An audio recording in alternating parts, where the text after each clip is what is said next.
Hello, I'm Dr. Karen Braxley from the University of Georgia Intensive English Program, and today we're going to be looking at 5 ways to introduce quotations.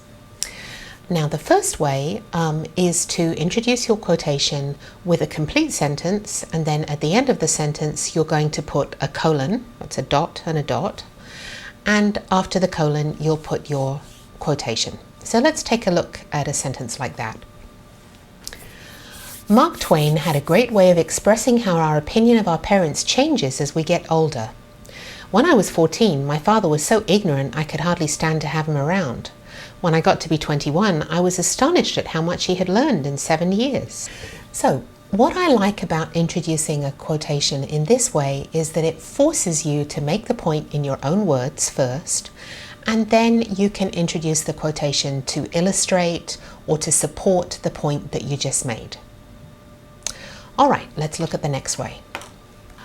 A very easy way to introduce a quote is with the expression according to.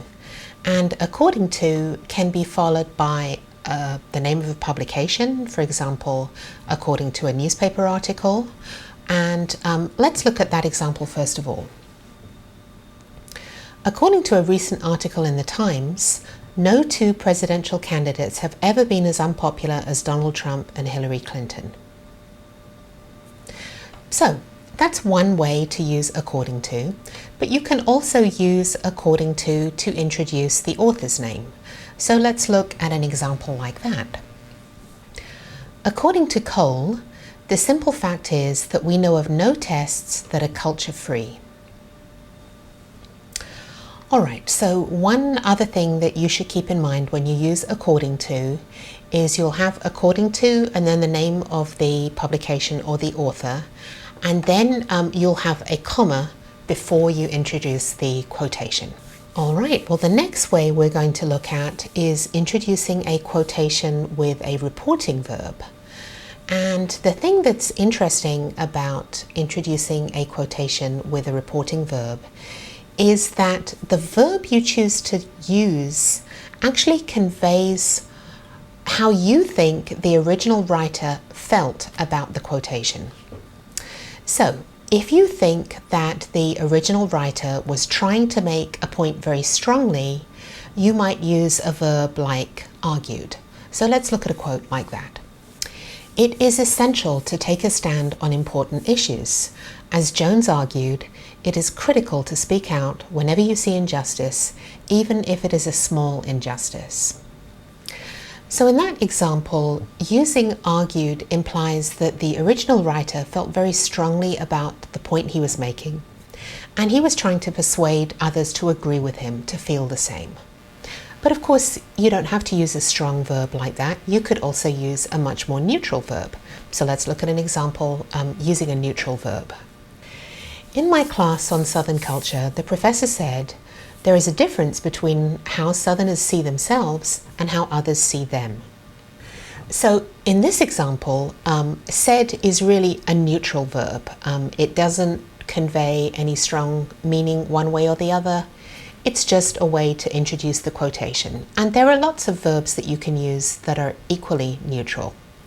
Another way to introduce a quotation is simply to use that.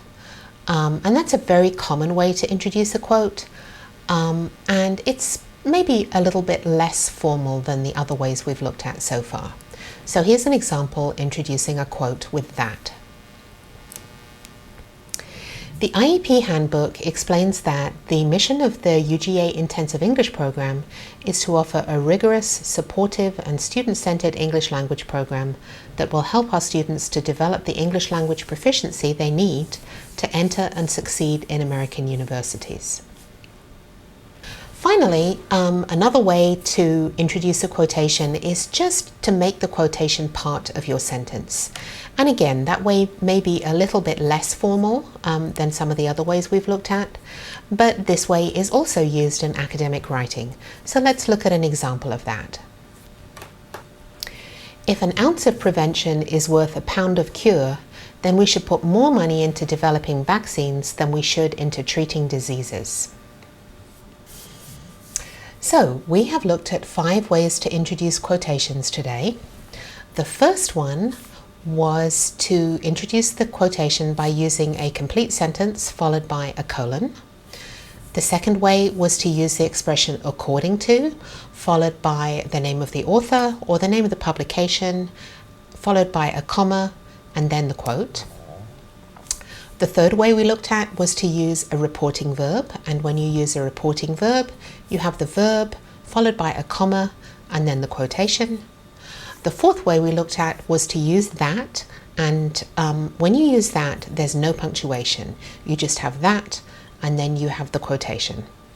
And the final way we looked at was to incorporate the quotation into your sentence just by using the words as though they were part of your sentence.